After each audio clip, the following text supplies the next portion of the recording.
Hello there, my friend. It's Cara from the Wedding Planning Podcast, and I hope you're having a wonderful week. Over the past couple of weeks, we've been focusing on ways to maximize your wedding weekend celebration so that you're not left feeling like the entire experience is over in the blink of an eye. The way I see it, the formula is incredibly simple. Instead of just one wedding day that's going to be over before you even know it, why not make space for 2, 3, or even 4 separate celebrations? Here's the deal. The average couple will log an 18-hour wedding day full of nonstop activities, appointments, and to-dos. And in all that hustle, it's nearly impossible to be present. So let's do it this way.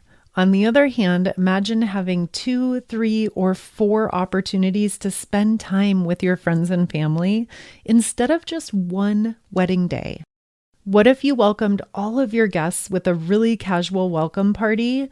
You enjoyed a handful of smaller group meetups throughout your wedding weekend. Of course, you're going to have an amazing ceremony and an awesome reception, and then recap all the fun with a post-wedding day farewell champagne brunch. This very quick, very simple example of a wedding weekend celebration is doable within any budget, and it will elevate your celebration from a 6-hour frenzied reception to a 2, a 3, or maybe even a 4-day experience that you and your guests will never forget. But as we all know, sometimes things are easier said than done. There are 6 big mistakes that I see couples make over and over again as they're putting plans in place for their welcome party, rehearsal, ceremony, reception, a post-wedding brunch, or any combination of these things. And when I say mistake, not like you didn't pack Advil in your wedding day emergency bag, or you gave drunk Uncle Fred the microphone for a speech at the reception. These are bigger with much higher stakes.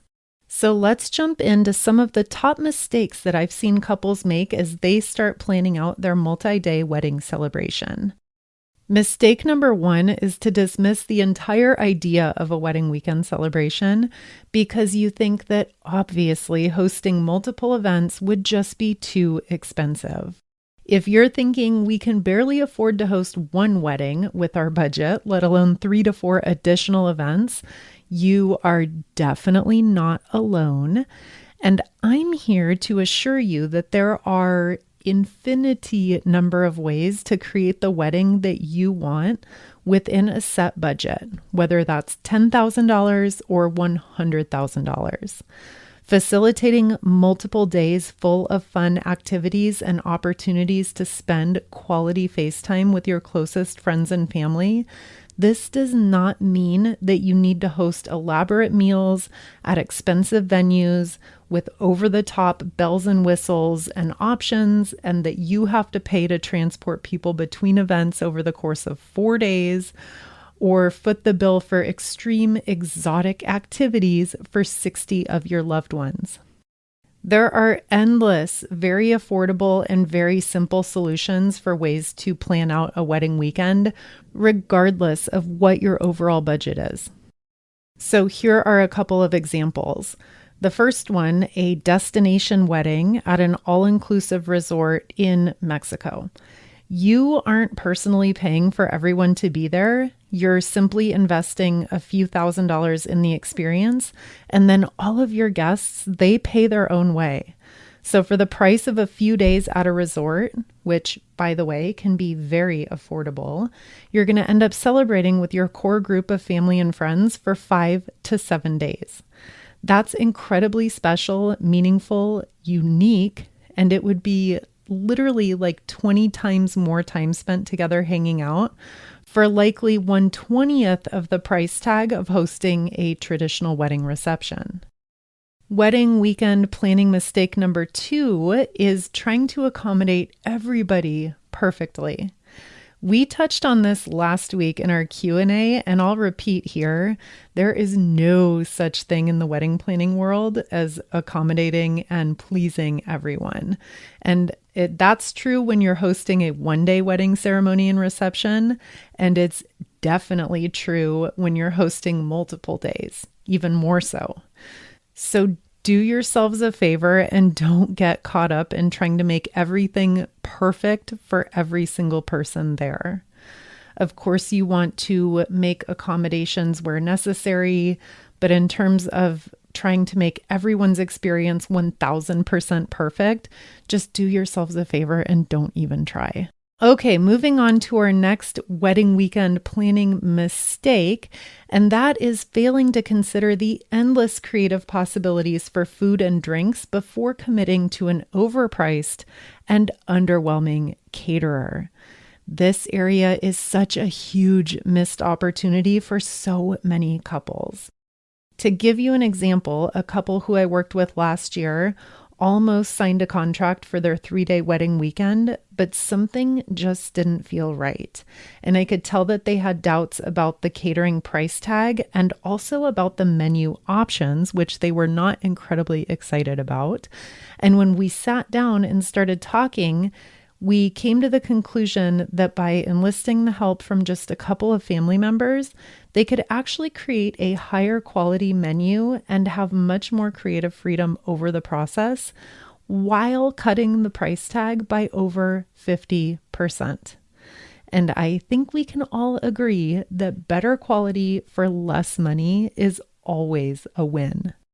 So please do not go into this thinking that you need to hire a professional caterer to do every single event you're going to host. That is such a big mistake, and you're missing so many other options out there. And our next planning mistake for today is not communicating clearly with all of your guests before, during, and after the wedding weekend. Can you imagine what it would look like to look at your phone and see 73 text messages when you're trying to sit down and relax for just 20 minutes before getting ready for your rehearsal dinner? That can be avoided along with countless other communication fails when you simply leverage some amazing strategies and tools that are available to you. For a very simple example of what I mean, invest a couple of hours of your time into making an amazing wedding website that answers all of your guests' questions regarding scheduling, transportation, accommodations, dress code, and anything else you can think of. This is just one easy example of being really proactive about communicating and the many ways that you'll need to keep everyone on the same page over the course of your wedding weekend. We have lots of moving pieces. We have lots of different events. We probably have a lot of different people staying in a lot of different places. So make sure you have a solid way of communicating with everyone. Our next planning mistake is losing sight of the end goal when you set out to plan a wedding weekend. And that is you are simply trying to create time and space to connect with the people you love. That is so simple, but so many couples get completely crazy and overwhelmed in feeling that they just don't have the patience or the know-how to plan all of this and to pull it all off. I'm going to quote Dave Matthews, which is my favorite musician ever. And he says, it turns out not where, but who you're with that really matters. So really, really, really take that to heart and think about it. You have full permission as you're planning this out to keep it simple and just stay really focused on what truly matters. And that is creating time and space to connect with the people you love one day and one simple event at a time. I've seen over and over again how incredibly special extended wedding celebrations are and the lasting impact that it makes on a group of family and friends. And especially in today's world, why not make your wedding a magical reason for everyone to gather, reconnect, and just be together? And not just for one short cocktail hour or one sit-down dinner, but for multiple, events, coffee meetups, casual breakfasts, a welcome party, a day at the lake, happy hours, lunch dates. None of these things are fancy or expensive or difficult to plan. And they all allow for you and your guests to make the ultimate investment in one another. And that's just simply your undivided time. I know the logistics of a wedding weekend can feel really impossible to navigate, especially when you're working a job and finishing school and finding time for your family and your friends, and of course, your relationship. This is a lot and it can feel very crushingly overwhelming, but it doesn't have to be that way. My husband, John, and I hosted a 4-day wedding that our loved ones still talk about to this day. It was an opportunity for everyone to experience our city, take a mini vacation, and for all of us to just have 4 days at the beach and the pool. We had 4 happy hours, 4 dinners, 4 days and 4 nights of fun versus just one.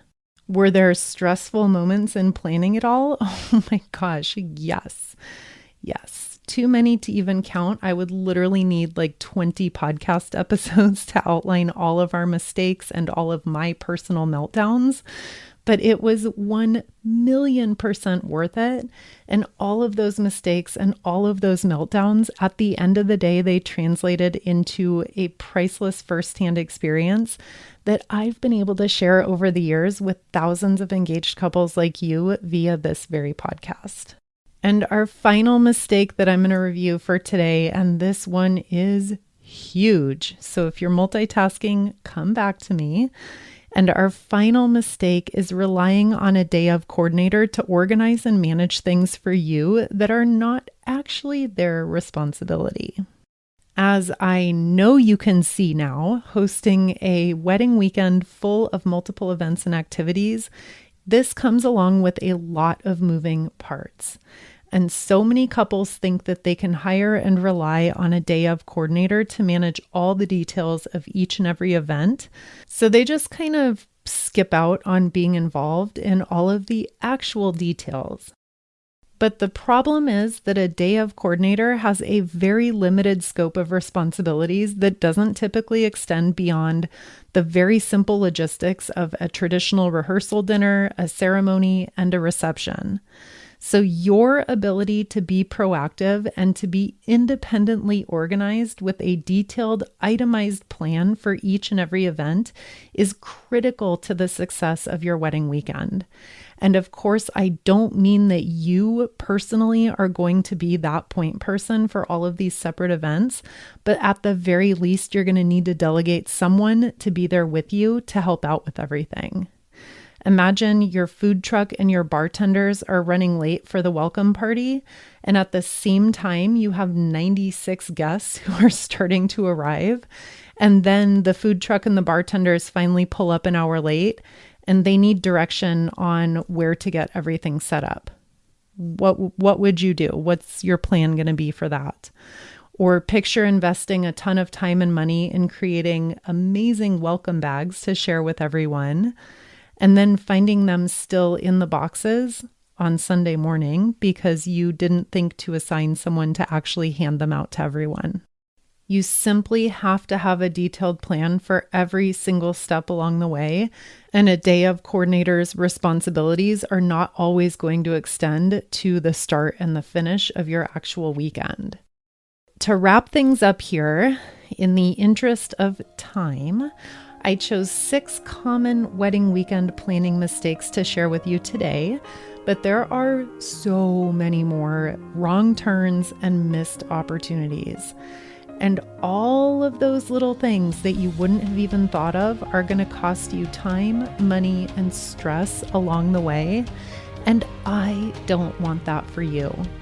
That's exactly why I've poured my 11 plus years of wedding industry experience into Wedding Weekend by Design, a 6-step framework to planning an unforgettable wedding weekend from start to finish. The intuitive planning framework inside Wedding Weekend by Design is made to proactively steer you clear of the mistakes that I see couples make over and over again so that you can design your entire wedding weekend with confidence and ease. Inside this planning package, you'll find a 6-step framework that's incredibly easy to follow. And the best part is that it works with any budget, any timeline, and any hosting format. We walk through designing your master schedule, budgeting for individual events, finding the best venue for you and your vision, creative strategies for food and drinks, critical organization and communication considerations, and even sample schedules and menus so that you can get inspired by what other couples have done. And even better, for a limited time, you can enjoy full access to Wedding Weekend by Design when you subscribe to Wedding Planning Podcast Premium in Apple Podcasts. Not an Apple user? No problem. Head to the website weddingweekend.co for all the details. Enjoy, and we'll talk again soon.